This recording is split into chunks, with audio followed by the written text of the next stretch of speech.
And welcome back to another episode of Life in Prison. As always, my name is Zach. So unfortunately for the ones who don't know, I spent 5 years of my life in maximum security prison, West Virginia, Mount Olive Correctional Complex, and Huntsville Correctional Center. During those 5 years in maximum security prison, I've definitely learned a lot. So what I do is I speak about my time locked up in prison along with getting out. I also do video chat interviews with inmates still locked up in prison, regardless for murder charge, drug charges, robbery, just showing you a first-hand look what's really actually like living life in prison. You can shoot guns, you can sell dope, you can steal and rob things, but at the end of the day, it's going to get you in 7x12 and you're going to be all alone. Since getting out, I've obtained my medical degree and I'm currently working in an urgent care helping others who unfortunately cannot help themselves. I do not promote or condone any type of crimes or violence, nor do I promote gangs or prison. I just show you what the other side of the fence is actually like. So today what we're going to be getting into is what it's like serving a life sentence. A lot of inmates that I've came across while in prison, unfortunately, are never going home. And in a lot of the movies, it depicts that inmates that are, doing life sentences are these jacked, big, masculine dudes who just kill everybody and a bunch of stuff like that. You know what I'm saying? You've all seen prison videos and how they kind of portray these inmates to be.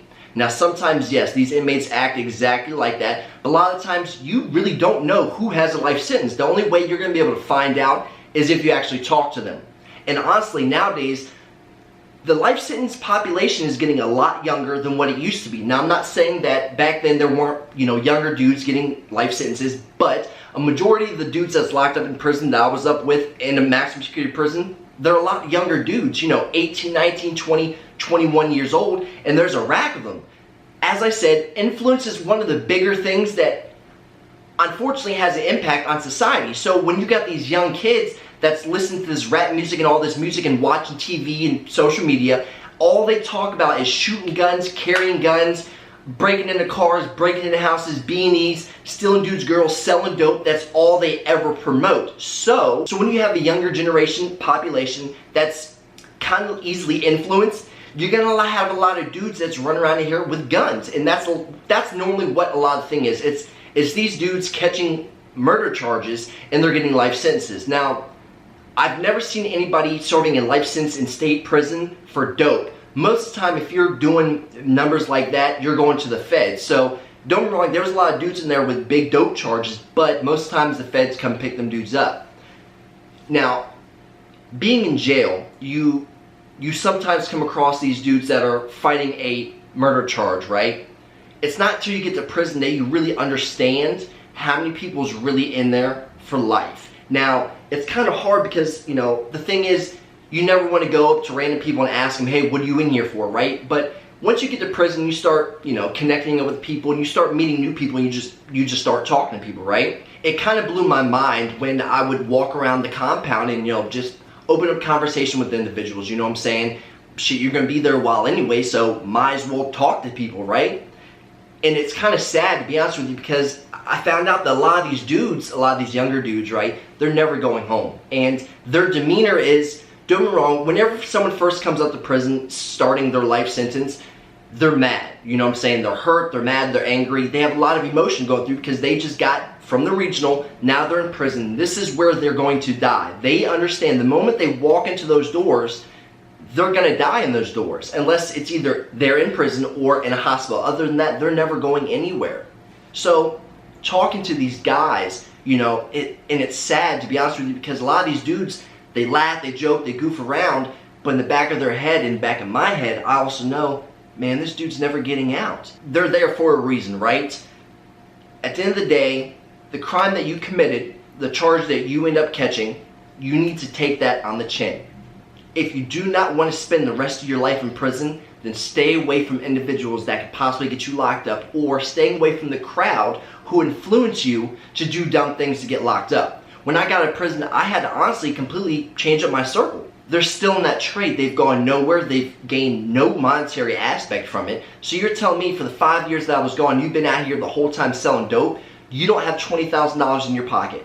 What do you have in your pocket? You got 500 bucks? What are you doing? So why are you doing this? Why are you running around with a gun, selling dope, shooting at people when you really could be making more money at a job? Now you got to worry about running around paranoid, thinking that the police are going to get behind you, pull you over, and hit you for all the stuff that you have. Riding around hot as hell, it's not a good drive. You feel uncomfortable, you feel uneasy. Like, I am petrified of riding around now with any illegal substance in my car. Now, obviously, I'm a felon, so I don't have guns, so I don't have to worry about driving around with guns. There's a lot of people that will get into your car that might be about that life, right? So you got to make sure you know who you have around you, because honestly, some people that you have that are your friends, they don't care if you get locked up or not, and that's the thing. If I'm going to have positive individuals around me, they're going to want me to go down the right path so I don't have to go back. Now, everyone has different opportunities than others. We all know that. Situations are not all the same.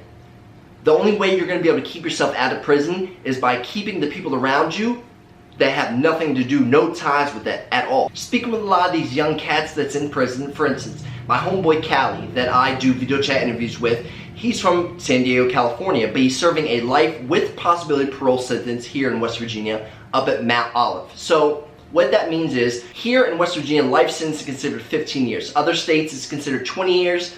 Other states it's considered 25 years. In some states, if you get a life sentence, that's exactly what it means. Life. You are never going home. The moment you have letters instead of numbers in your sentence criteria, you really know you fucked up. He's got a life sentence, right? So after 15 years, he's eligible for parole. That doesn't mean he's going to get parole. So a lot of these dudes that are serving life sentences with the possibility of parole here in West Virginia, if you go up to the parole board and they deny your parole, which means they're not going to let you out, instead of coming back after 1 year, a life sentence inmate has 3 years. They can either see you in a year, but most of the time it's going to be 3 years. So now that 15 years just turned into 18 years. They're going to be down for 21 years. They're going to come back and see the board. Now, what will set you apart is if you get a life sentence, right, with parole, they don't want to see you mess up at all. So if you have any type of assaults, if you have any type of weapons charges, any type of fighting charges, anything dealing with violence, for being in prison for a violent crime, they're obviously going to understand and see that maybe you haven't learned your lesson yet. If you are constantly getting in trouble, going to the hole, then they can clearly see that you have not learned your lesson yet.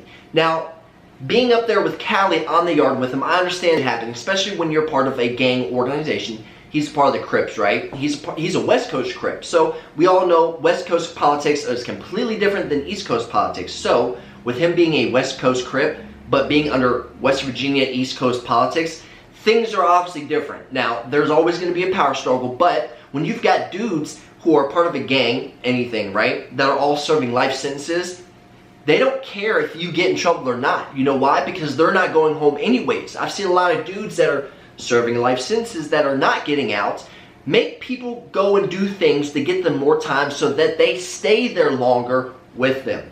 Misery loves company. Now, not all life sentence inmates are going home. Like I said, you have the life with possibility, so after 15 years, you're eligible for parole. But then you have the other individuals that are never getting out, as in life without the possibility of parole. There's a few guys that I was locked up with back in 2007 when I first started getting in trouble, who were just getting booked on murder charges. Fred Downey, then you got Vernon Kearns. These guys, so Vernon Kearns ended up burning a dude in a campfire up in Berkeley Springs, up near my area, Morgan County. Then Fred Downey, unfortunately, ended up getting high off crack cocaine and slit some girl's throat while intercourse. Now, these individuals were very, very high when they committed these crimes. That has nothing to do with that, but what I'm saying is, seeing their demeanor when they first came in on these murder charges, now seeing them in prison, they've been there for over 15 years so far, and seeing their demeanor then, big change. They've definitely changed, obviously, because prison is going to change you. Regardless if you want to change or not, you're going to eventually have to change to adapt and live in your environment now. It's weird because seeing dudes from my area that I, started getting locked up with before they end up catching their murder charges, there's a big change in them. Obviously, they know they're never going home. They're never going to see their loved ones on the streets again. This is why I try to promote positivity in every video that I have, because at the end of the day, anything can happen. By keeping your loved ones and friends close to you and keeping positivity around you is a sure way to try to get up and out of that circumstance that you're currently in. Today was just a short video on living life in prison, never going home, serving life without, along with individuals that might have the possibility of parole, but it doesn't mean, unfortunately, that they will actually get out. If you haven't already done it, go ahead and hit the subscribe button, hit that bell notification button so you'll be first informed when I upload. As always, I send my utmost love, loyalty, respect. Keep pushing positivity, guys, and I hope you guys come back for more. We gone.